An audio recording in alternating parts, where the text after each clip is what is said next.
የህይወት ዋጋ ምንድነው? አላህን በመታዘዝ ላይ ካልሆነ እሱን ለማግኘት መዘጋጀት ላይ ካልሆነ የአላህ መልእክተኛ ሰለላሁ ዐለይሂ ወሰለም አላሉምን? ከናንተ በላጩ እድሜው የረዘመና ስራው ያማረ ነው፣ ከናንተ መጥፎ እድሜው የረዘመና ስራው የከፋ ነው። ትንፋሽ ሊወጣና ላይመለስ ይችላል።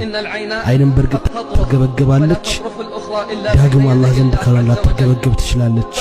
ምን አለ ቀብር ላይ ብትቆም፣ ምን አለ ቀብር ላይ ብትቆምና እነዚያ ጓደኞችህን ብታስታውስ፣ እነዚያ ካንተ ፊት የሄዱትን ጓደኞችህን ብታስታውስ፣ ቀብር ውስጥ ያለው ሁኔታቸውን አስተውል። ቀብራቸው ውስጥ አካላቸው እንዴት እንደተበጣጠሰ፣ ሚስቶቻቸው እንዴት ብቻቸው እንደቀሩ፣ ልጆቻቸው ከነሱ በኋላ የቲም እንደሆኑ፣ ገንዘቦቻቸው እንደተከፋፈለ፣ መስጂድና መቀመጫቸው ከነሱ ነፃ እንደሆኑ፣ ፋናቸው እንደጠፋ አንተ እዚህ መንገድ ላይ ትሄዳለህ። ወላሂ